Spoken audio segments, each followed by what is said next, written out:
¿Alguna vez te has detenido a pensar en todas las bendiciones que ya tienes? En medio del ruido, las preocupaciones y las carreras de la vida, solemos enfocarnos en lo que nos falta y olvidamos lo mucho que ya hemos recibido. En el sermón de hoy, el pastor Michel Sugelén nos lleva a una reflexión profunda y esperanzadora sobre las incontables bendiciones que Dios ha derramado sobre nosotros, aún en medio de nuestras luchas. Este mensaje no es solo una lista de beneficios espirituales, es un llamado a abrir los ojos del corazón, a reconocer la fidelidad de Dios en cada detalle y a vivir con gratitud, gozo y confianza en lo que Él ya ha hecho y seguirá haciendo. En esta enseñanza, el pastor desarrolla 3 verdades poderosas. Primero, la fuente de nuestras bendiciones. Dios mismo quien nos bendijo con toda bendición espiritual en Cristo. Segundo, la naturaleza de esas bendiciones, no solo materiales o temporales, sino eternas, profundas y transformadoras. Tercero, la respuesta del creyente, vivir con gratitud, con una mente renovada y con un corazón que adora. Escucha con atención estas frases que escucharás durante el mensaje. Dios no nos bendice por lo que hacemos, sino por lo que somos en Cristo. La gratitud brota cuando dejamos de mirar lo que falta y comenzamos a ver lo que ya tenemos. Cada bendición espiritual es una señal del amor inagotable del Padre hacia sus hijos. Quédate hasta el final, porque este mensaje puede cambiar la forma en que ves tu vida, tus luchas y tu relación con Dios. A veces lo que necesitamos no es que cambien nuestras circunstancias, sino que abramos los ojos para ver cuán bendecidos ya estamos. Ora a Dios para que Él te hable al corazón en este tiempo. Uno de los himnos que nosotros solíamos cantar en los primeros años de nuestra iglesia ya no es tan común. De hecho, yo no recuerdo cuándo fue la última vez que ese himno se cantó. Es un himno que dice: cuando combatido por la adversidad creas ya perdida tu felicidad, mira lo que el cielo para ti guardó, cuenta las riquezas que el Señor te dio. ¿Andas agobiado por algún pesar? ¿Duro te parece amarga cruz llevar? Cuenta las promesas del Señor Jesús, y de las tinieblas nacerá la luz.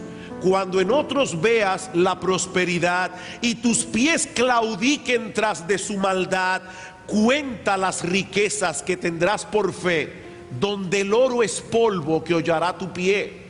Y el coro de este himno dice: bendiciones, ¿cuántas tienes ya? Con signo de admiración. De paso, ese es el título de este sermón.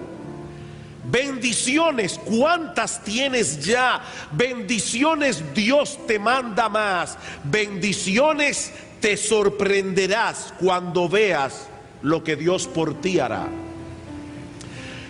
Mis hermanos queridos, si nosotros somos cristianos, son innumerables las bendiciones que disfrutamos como individuos y las bendiciones que disfrutamos como iglesia.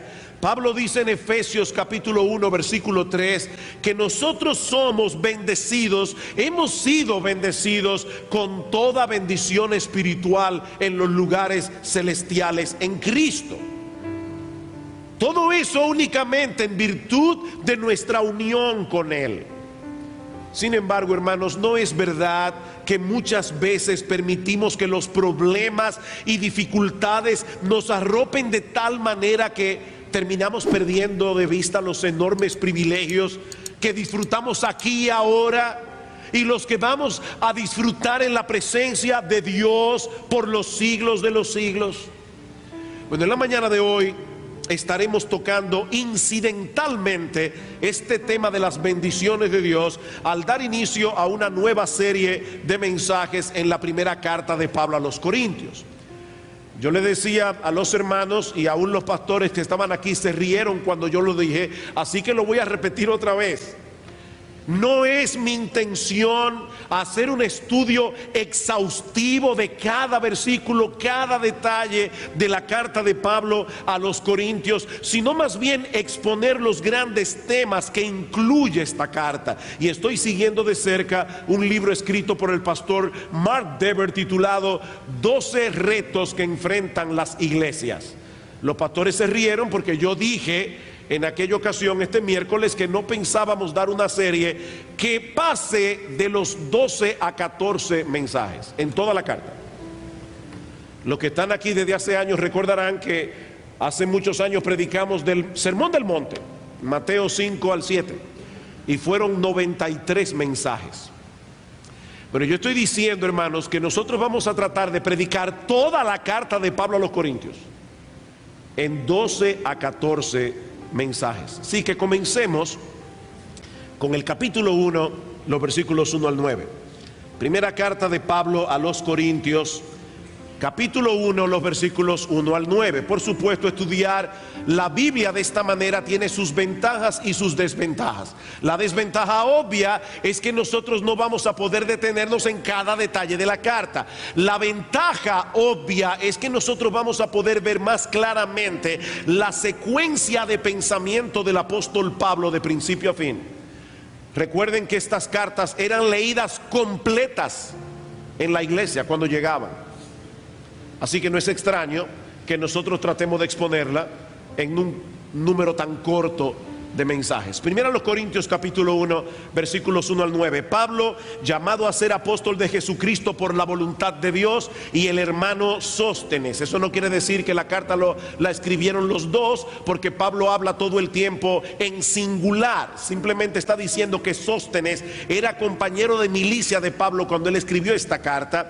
A la iglesia de Dios que está en Corinto, a los santificados en Cristo Jesús, llamados a ser santos con todos los que en cualquier lugar invocan el nombre de nuestro Señor Jesucristo, Señor de ellos y nuestro. Gracia y paz a vosotros de Dios nuestro Padre y del Señor Jesucristo. Gracias doy a Dios, a mi Dios, siempre por vosotros, por la gracia que os fue dada en Cristo Jesús, porque en todas las cosas fuisteis enriquecidos en Él, en toda palabra y en toda ciencia, así como el testimonio acerca de Cristo ha sido confirmado en vosotros, de tal manera que nada os falta en ningún don, esperando la manifestación de nuestro Señor Jesucristo, el cual también os confirmará hasta el fin, para que seáis irreprensibles en el día de nuestro Señor Jesucristo. Fiel es el que os llama, fiel es Dios, por el cual fuisteis llamados a la comunión con su Hijo, nuestro Señor Jesucristo. La iglesia que recibió esta carta originalmente fue fundada por el apóstol Pablo durante su segundo viaje misionero, debido a una visión que el Señor le dio a Pablo estando en las costas de Asia Menor, en la ciudad de Troas. Pablo visitó por primera vez el continente europeo. Y luego de una corta visita a la ciudad de Atenas, si ustedes ven un mapa de Europa y de Grecia de manera particular, se van a dar cuenta que Atenas está más o menos en el medio de ese istmo ahí, y Corinto está en la costa. Pablo visitó Atenas, una visita muy corta, y luego visitó la ciudad de Corinto, donde el Señor le dio a Pablo un ministerio sumamente fructífero. A pesar de que Pablo no estaba dedicado a tiempo completo en ese tiempo, sino que tenía que hacer tiendas de campaña para poder sostenerse económicamente. En aquellos días, la ciudad de Corinto era famosa por ser un agitado y próspero centro comercial, pero también era famosa por su rampante inmoralidad. Todas las filosofías, todas las religiones del imperio llegaban al puerto de Corinto, generando una terrible confusión de ideas. En buen dominicano, en Corinto había un sancocho filosófico, un sancocho de religiones. Sin embargo, como el evangelio es poder de Dios para salvación, no importa qué tan duro pueda ser una sociedad que tan dura o una ciudad, el Señor le reveló a Pablo de noche que él tenía mucho pueblo en Corinto. Y por esa razón el apóstol Pablo se quedó en la ciudad por año y medio, durante los años 50 y 51 después de Cristo. De ese modo nació la iglesia a la que Pablo envió las dos cartas que tenemos en el Nuevo Testamento. Una congregación llena de vida, pero llena de problemas también. Mis hermanos, en todo el Nuevo Testamento nosotros no encontramos una iglesia que posea un catálogo más variado de problemas que la iglesia en Corinto. Sin embargo, y ya de inicio esto es una tremenda lección, sin embargo, en los versículos 1 al 9 que yo acabo de leer y que estudiaremos en esta mañana, Pablo comienza trayendo a colación algunas de las grandes bendiciones que Dios había derramado sobre ellos como iglesia. A pesar de todos sus problemas, Pablo tenía ojos para ver la obra que el Señor estaba haciendo en medio de ellos. Y mis hermanos, yo estoy convencido que si un creyente no es capaz de ver en la iglesia lo que Pablo vio, si un creyente no es capaz de eso, aún en una iglesia como la de Corinto, será prácticamente imposible que ese creyente pueda avanzar en su fe. Imposible. Poco a poco comenzará a llenarse de suspicacia contra los creyentes a su alrededor, al enfocar únicamente sus faltas, sus debilidades, hasta que finalmente se convertirá en lo que yo he bautizado un fugitivo eclesiástico. Hermanos, hay personas que son fugitivos eclesiásticos. Están en una iglesia, pero no están en la iglesia. Fugitivos. Otros cambian de iglesia en iglesia todo el tiempo, pero sin involucrarse en ninguna de todo corazón. Son fugitivos eclesiásticos. Son las personas que dicen: oh, yo amo a Cristo, pero no quiero saber nada de la iglesia. Mire, déjeme decirle algo. Yo cumplí 30 años de casado el pasado noviembre. Si usted me dice a mí: mire, pastor, yo con usted voy hasta el fin del mundo, pero a su esposa no lo aguanto, vamos a tener problemas. Y lamentablemente hay muchas personas que le dicen eso a Cristo: Señor, contigo hasta el fin del mundo. Ahora, yo no quiero saber de tu esposa, yo no la aguanto. Y el que tiene problemas con la esposa de Cristo tiene problemas con Cristo mismo, porque él y su esposa son uno. Eso es algo tan serio que vamos a ver más adelante en el capítulo 3, que Pablo dice que si alguno atentare, destruyere el templo de Dios, y no se está refiriendo al cuerpo humano, se está refiriendo a la iglesia en el contexto. Si alguno destruyere el templo de Dios, Dios lo destruirá a él. Así de serio ve Cristo su iglesia. Y Pablo, con los ojos espirituales que Dios le había dado, podía ver aún en Corinto razones por las cuales darle gracias a Dios, evidencias de que la gracia de Dios estaba operando en ellos. ¿Cuáles son las evidencias que Pablo menciona aquí de la obra de Dios en la iglesia de Corinto? Bueno, la primera es precisamente la existencia de esta carta. La existencia de esta carta. Versículo 1: Pablo, llamado a ser apóstol de Jesucristo por la voluntad de Dios. Mis hermanos, el que escribía esta carta era un apóstol de Jesucristo, y era apóstol de Jesucristo por la voluntad de Dios. ¿Y eso qué significa? Que el apóstol Pablo había sido escogido para ser un representante del Señor. El apóstol Pablo había sido escogido para dar a conocer la voluntad de Cristo revelada a su iglesia. ¿Saben lo que eso significa, hermanos? Que a pesar de todos sus problemas como iglesia en Corinto, el Señor no se había olvidado de ellos. La existencia misma de esta carta era una prueba. En su infinita bondad, en su infinita gracia, el Dios del cielo estaba atento, vigilante a lo que estaba sucediendo en esta iglesia, y había decidido enviarles su palabra para darles a conocer lo que él pensaba al respecto. Miren, mis hermanos, nosotros podemos estar tan acostumbrados a tener en nuestras manos la palabra de Dios y a que el Señor nos hable cada domingo a través de la predicación, explicación y aplicación de su palabra en medio nuestro. Podemos estar tan acostumbrados a esa bendición que fácilmente perdemos de vista el enorme privilegio que eso implica. Nosotros adoramos a un Dios personal, a un Dios que está atento y que le habla a su pueblo a través de su palabra y a través de la predicación de su palabra. Miren, mis hermanos, mientras la palabra de Dios está siendo fielmente expuesta desde el púlpito, ¿saben lo que está pasando aquí? El Espíritu de Dios está moviendo en medio de la iglesia. El Espíritu de Cristo está aplicando esa palabra poderosamente en los corazones de cada uno según la necesidad de cada uno. A uno los está consolando, a otros los está reprendiendo, a otros los está animando, a otros los está fortaleciendo en la fe. Todo eso mientras la palabra de Dios está siendo predicada. Eso es una bendición de Dios.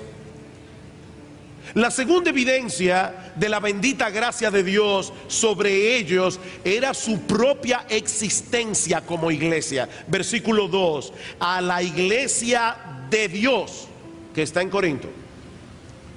Otra vez, mis hermanos, yo espero que el Señor me dé gracia para poder darnos a todos nuevos ojos para leer con frescura textos que hemos leído cientos de veces. Ustedes escucharon cómo Pablo describió a la iglesia aquí. A la iglesia de Dios que está en Corinto.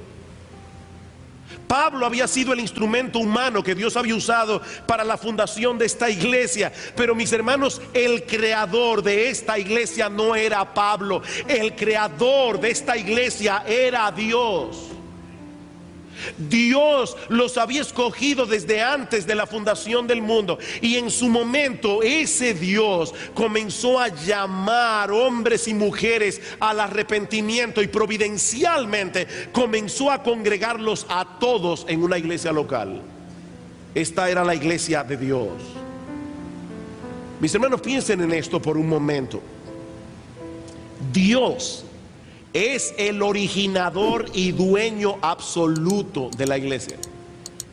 Él nos compró con la sangre de su Hijo y no nos dejó andando solos por el mundo. Él nos reunió en una de sus iglesias locales, en las que Él manifiesta su presencia especial cada domingo, cuando nos reunimos para adorarle en el nombre de nuestro Señor.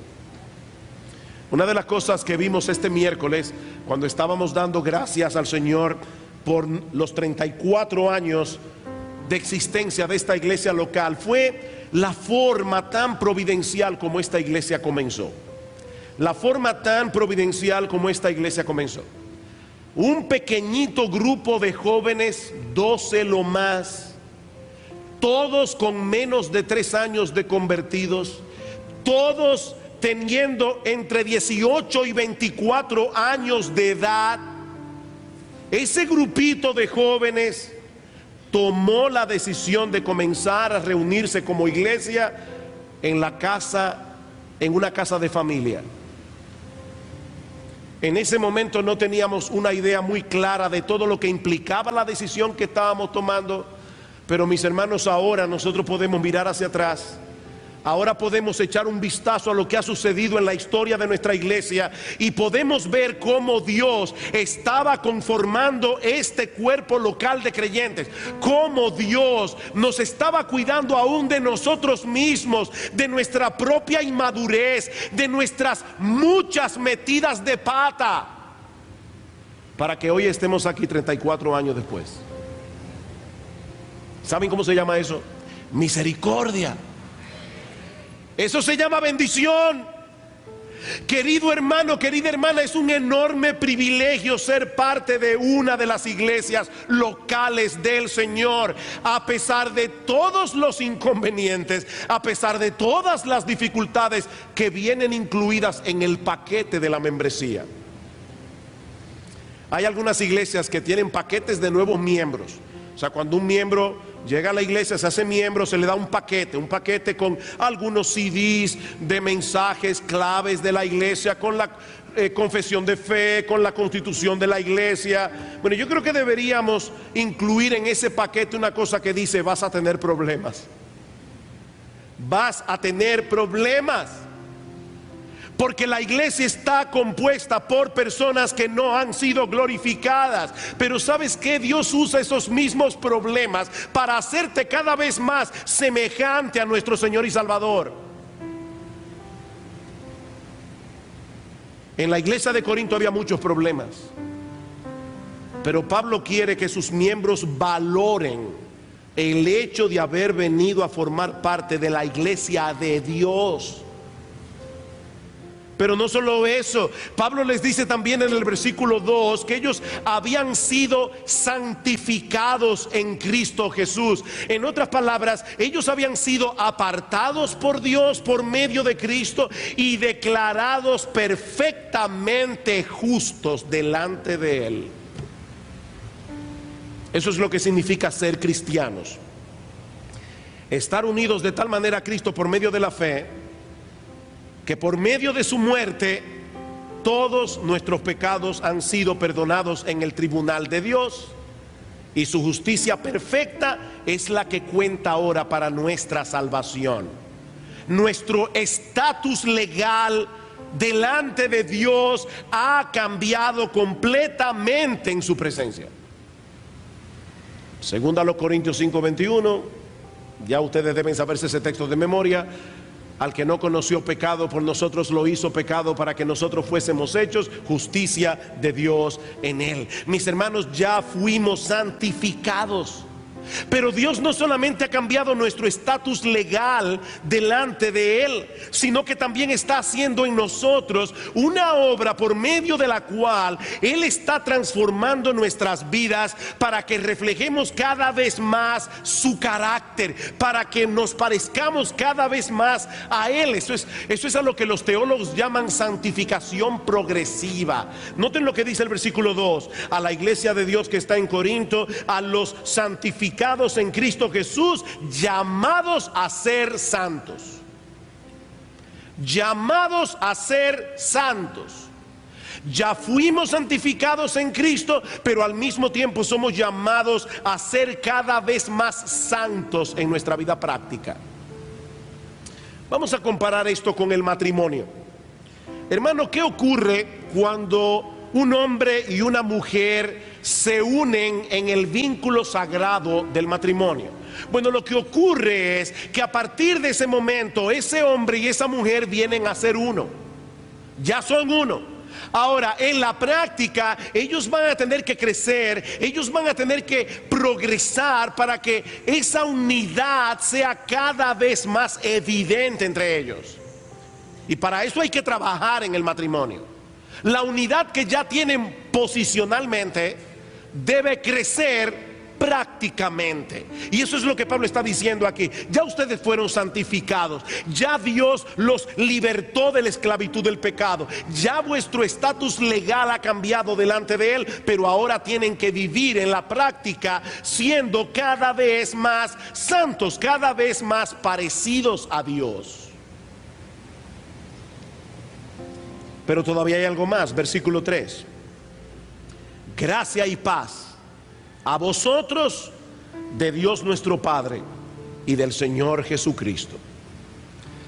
Mis hermanos, no me vean siendo molestosamente insistentes en esto, pero nuevamente estamos tan acostumbrados a leer en las cartas de Pablo estas palabras de salutación: gracia y paz a vosotros de Dios nuestro Padre y del Señor Jesucristo, que fácilmente podemos perder de vista la enorme bendición que hay encerrada en esta frase. Mis hermanos, lo que Pablo está diciendo aquí es que independientemente de las circunstancias por las que tú puedas estar atravesando en estos momentos de tu vida, por el mero hecho de estar en Cristo, si eres un verdadero cristiano, tú disfrutas del favor de Dios. Tú eres un bendito de Dios. Tú eres un favorecido de Dios. En otras palabras, por el hecho de que Cristo murió por nosotros en la cruz del Calvario, todo el castigo, toda la ira que nosotros merecíamos por nuestros pecados fue desviada hacia Él. De tal manera, mis hermanos, que lo único que nosotros recibimos de parte de Dios es bendición. Aun cuando nos disciplina, porque Dios disciplina a sus hijos. Pero cuando Dios disciplina a sus hijos, Él no es como nosotros. Yo quisiera, no lo voy a preguntar, hermanos, pero si yo preguntara aquí, ¿cuántos padres de los que están aquí alguna vez han disciplinado a sus hijos con ira? Y no me refiero a una ira santa, me refiero a una ira pecaminosa. Sospecho que muchos levantarían la mano. Pero ¿saben qué, mis hermanos? Cuando Dios disciplina a sus hijos, lo único que hay en su corazón es amor. Dios nos ha bendecido aun cuando somos disciplinados por Él. Mis hermanos, estamos en paz con Dios. Y cada segundo de nuestras vidas, cada segundo, aunque muchas veces no nos damos cuenta de eso, estamos disfrutando de su gracia, estamos disfrutando de su favor inmerecido, cada segundo. El bien y la misericordia me seguirán todos los días de mi vida, y en la casa de Jehová moraré por largos días. El bien y la misericordia me perseguirán todos los días de mi vida. Mi esposa está leyendo un libro, o leyó un libro hace poco, que se titula 1000 regalos, 1000 gifts, 1000 regalos. Y la autora propone hacer una lista de acciones de gracias. Una lista de acciones de gracias. Mi esposa comenzó a hacer una lista, y la última vez que me mencionó ya iba por más de 300 acciones de gracias. Nosotros somos un pueblo bendecido por Dios, hermanos. La gracia y la paz de Dios descansan sobre nosotros. Decía el puritano William Gouge: cuando dirijo mis ojos hacia mí, solo veo vacío y debilidad, pero cuando miro hacia Cristo, solo veo plenitud y suficiencia. Plenitud y suficiencia. He ahí, mis hermanos, algunas de las bendiciones que todos los creyentes disfrutamos únicamente por el hecho de estar en Cristo. Bendiciones que ninguna circunstancia de esta vida, por terrible que parezca, pueden opacar. Mi hermano, mi hermana, lo que yo estoy diciendo en esta mañana es que si tú eres cristiano, tú no eres digno de lástima. ¿Tú oíste eso? Yo no sé por lo que tú estás atravesando ahora, pero si tú eres cristiano, tú no eres digno de lástima. Por más difícil que sea tu situación, ¿sabes cómo Cristo te ve a ti si tú eres creyente? Dice en Mateo capítulo 25 que en el día del juicio el Señor llamará a los suyos y le dirá: venid, benditos de mi Padre, heredad el reino preparado para vosotros desde la fundación del mundo. Eso es lo que somos, amado hermano, los benditos de Dios. Es por eso que Pablo continúa la carta dando gracias por esta iglesia de Corinto, aunque estuviera llena de problemas con lo que él va a tener que tratar más adelante. Dice en el versículo 4: gracias doy a mi Dios siempre por vosotros. Siempre. Uno de los problemas que Pablo iba a tratar en esta carta, lo veremos más adelante, era el hecho de que su autoridad apostólica estaba siendo minada en medio de esta iglesia, de tal manera que algunos veían a Pablo simplemente como el favorito de una facción de la iglesia. Vean el versículo 12 del capítulo 1. Dice, quiero decir que cada uno de vosotros dice, yo soy de Pablo, y yo de Apolos, y yo de Cefas, es decir, de Pedro. Y luego estaban los más espirituales, y yo de Cristo. Probablemente aquellos que eran de Cefas o los que eran de Apolos, cuando oían al apóstol Pablo predicar, no le hacían mucho caso, porque ellos no eran de esa facción en medio de la iglesia. ¿Y saben qué, mis hermanos? Aunque Pablo tuvo que lidiar con ese problema que lo afectaba a él directamente, antes de llegar allí, Pablo se detiene a dar gracias al Señor por estos hermanos.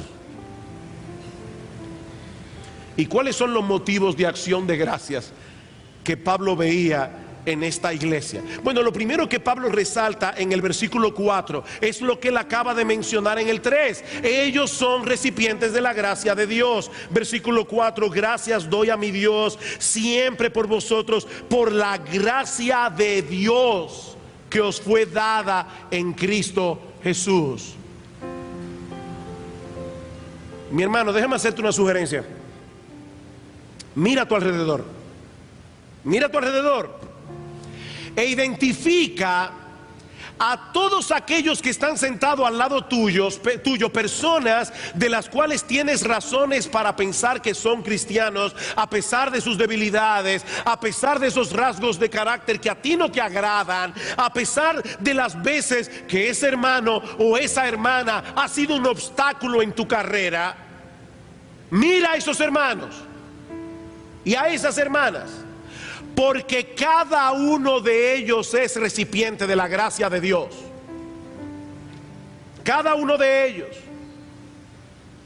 ¿Alguna vez te has puesto a pensar que esos hermanos y hermanas de la iglesia que te resultan difíciles de soportar, o de los cuales difieres en algunos asuntos que no son trascendentales para la salvación, son hombres y mujeres favorecidos por Dios por causa de Cristo?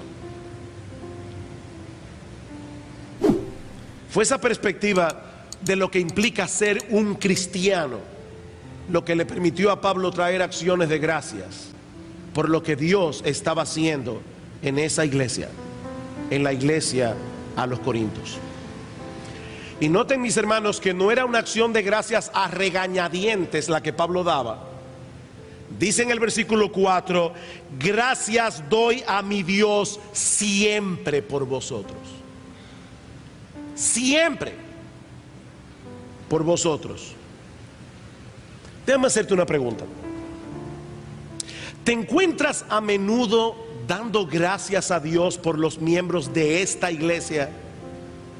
Yo no estoy hablando de una iglesia en China, ni estoy hablando de los pastores que están en otro lugar. Yo estoy hablando de la iglesia que está aquí, con los pastores que están aquí, con los diáconos que están aquí, con los maestros de escuela dominical que están aquí, en iglesia bíblica del Señor Jesucristo. Mi pregunta es, mi hermano, por favor, examínate a ti mismo.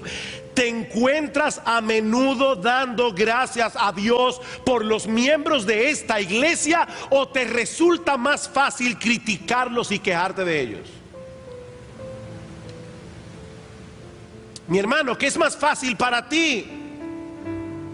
Mira, mi hermano, yo no sé cuál es tu reacción interna en tu conciencia delante del Señor cuando tú lees un texto como este, pero yo te puedo decir cuál es la mía. Anoche estaba yo pensando delante del Señor, porque sabía que iba a predicar este mensaje, que a mí me falta mucho por crecer en esta área de la vida cristiana. Mucho por crecer. Mis hermanos, qué fácil es quejarnos en vez de ser agradecidos. ¿Saben qué? Yo tengo la convicción de que la vida de muchos cristianos sería revolucionada si decidieran hacer el experimento de pasar un mes sin quejarse de ningún miembro de la iglesia. ¿Te atreves? Un mes sin quejarte, solo dando gracias. Yo creo, mire, es que yo tengo la convicción de que sería revolucionario. Hace unos años tuve que tratar con una pareja de esposos. Y ella me dijo francamente: mire, pastor, yo a mi esposo no lo respeto. Ya no es simplemente que no lo amo internamente, mis sentimientos hacia él, es que no lo respeto como hombre. Ella tenía muchas quejas en su corazón. Y yo le puse una tarea. Le dije: mi hermana, yo quiero que esta semana tú hagas una lista de 10 cualidades por las cuales darle gracias a Dios por tu esposo. Y que te dediques esta semana a dar gracias por esas cosas. Esta hermana se me acercó 2 semanas después y me dijo: pastor, la lista ya va por 30. Y mis sentimientos hacia él ha cambiado por completo. ¿Te resulta difícil ser agradecido? Escucha Pablo, versículo 5. Doy gracias siempre por vosotros, porque en todas las cosas fuisteis enriquecidos en él. Y no olviden que esta es la iglesia de Corinto. En todas las cosas fuisteis enriquecidos en él, en toda palabra y en toda ciencia. Obviamente Pablo no se está refiriendo aquí a riquezas materiales, aunque algunos hermanos en Corinto tenían una buena posición económica. Pero Pablo está hablando más bien aquí de esas riquezas espirituales que todos ellos compartían solo por el hecho de estar en Cristo. Pablo dice aquí que estos creyentes de Corinto habían sido enriquecidos en todas las cosas que en verdad tenían valor. Y Pablo menciona 2 en particular: en toda palabra y en toda ciencia. Es decir, ellos poseían el mensaje más importante que cualquier ser humano haya podido escuchar jamás: el Evangelio de Cristo. Y Dios les había dado la gracia, el poder, la capacidad de compartir ese mensaje con otros. Déjame decirte algo, mi hermano, mi hermana. Yo no sé cuál es tu grado académico. Yo no sé cuánto conocimiento tú hayas podido acumular, tú hayas podido alcanzar a lo largo de tu vida, en la escuela, en la universidad. Pero si tú eres cristiano, óyeme bien, mi hermano, mi hermana, si tú eres cristiano de verdad, tú conoces algo más importante que cualquier conocimiento que haya podido adquirir el inconverso más inteligente y más estudioso del mundo.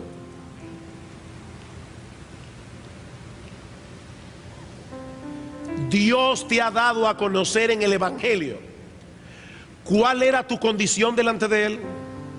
Y eso es crucial. Cómo encontrar en Cristo el perdón de todos tus pecados y el don de la vida eterna. Dios te ha mostrado por su palabra cuál es tu propósito, el propósito de tu existencia en este mundo.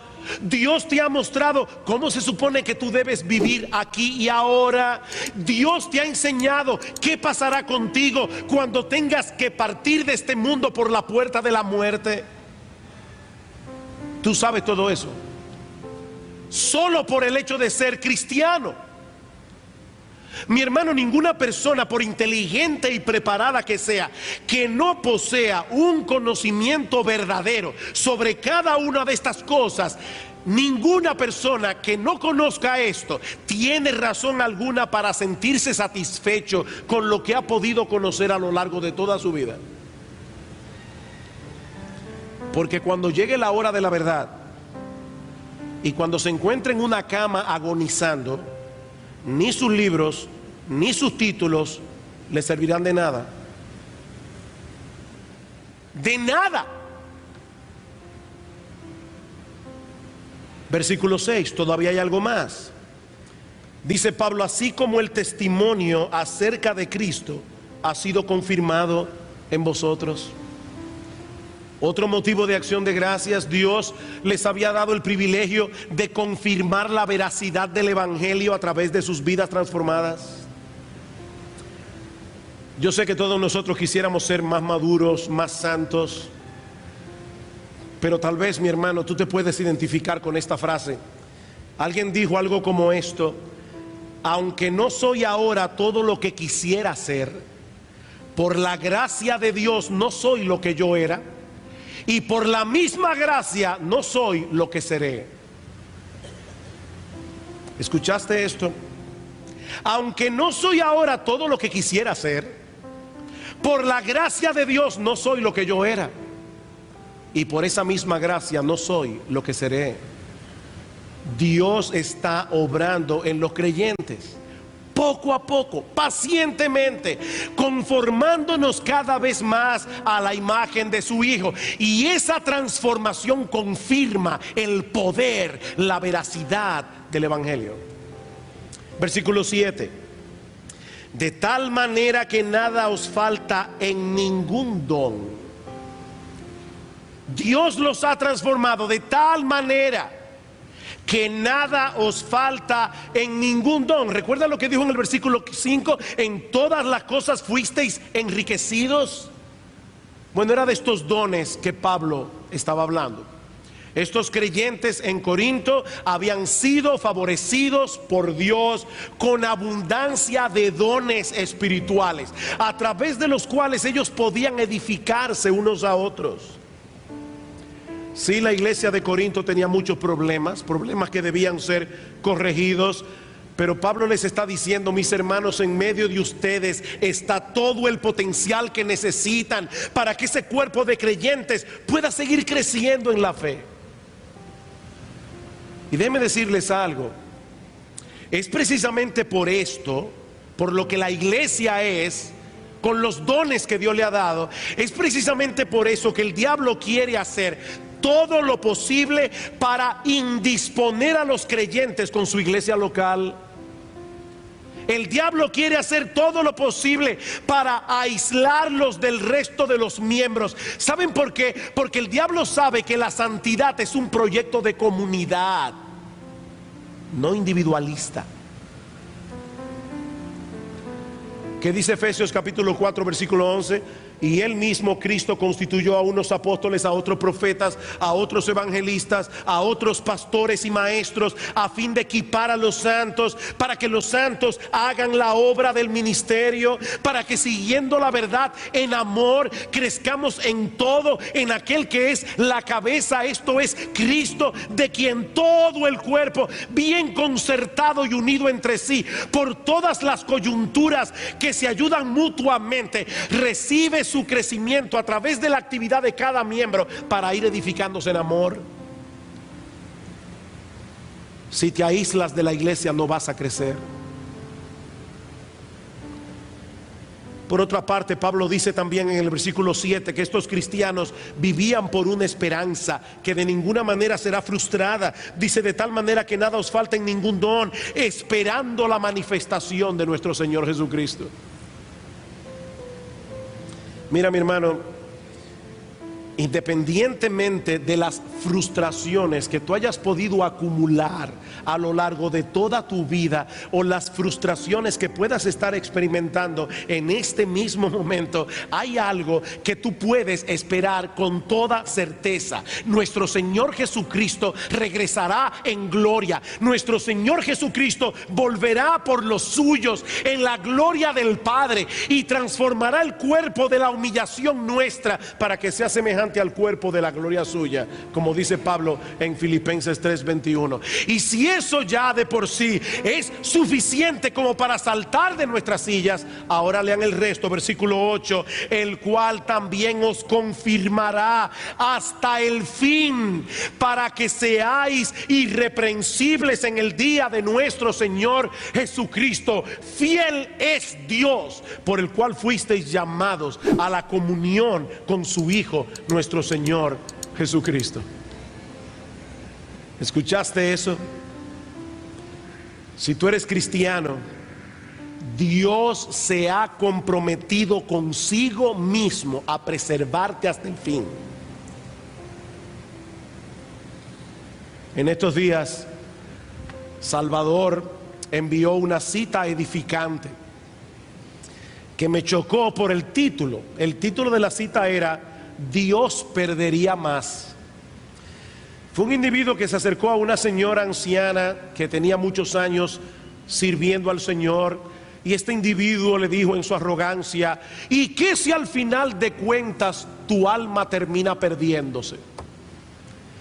Y toda tu vida cristiana no sirvió de nada. Y esta hermana anciana le respondió: si bien es cierto que para mí sería terrible, porque yo perdería mi alma, Dios perdería más, porque Él perdería su honor. Dios perdería su honor. Hermanos, el Dios del cielo fiel, el Dios fiel, se ha comprometido delante de sí mismo a presentarte delante de Él irreprensible. Dios te preservará a lo largo de tu carrera. Y cuando llegue el día del juicio, Cristo estará al lado tuyo como tu abogado, para mostrar en su cuerpo las marcas de haber sido traspasado en la cruz del Calvario, para que no tengamos cuentas pendientes en el tribunal de Dios. Fiel es Dios, y Él nos unió con Cristo con un vínculo indisoluble. De paso, hermanos, noten cómo Pablo define el cristianismo aquí. No se trata simplemente de que Dios nos dio un pasaje gratis para ir al cielo. No, fiel es Dios por el cual fuisteis llamados a la comunión con su Hijo. Eso es el cristianismo. Comunión con su Hijo. Él nos llamó eficazmente, un llamado que no puede ser revocado. Él nos llamó eficazmente para que estemos unidos a Cristo por los siglos de los siglos. Donde quiera que esté Cristo por toda la eternidad, allí estaremos nosotros también, amarrados a Él, porque Dios nos llamó a eso. Y ahora yo te pregunto, mi hermano, mi hermana, a la luz de todo lo que hemos visto hoy aquí, ¿existe alguna razón por la que un creyente pueda sentir lástima de sí mismo?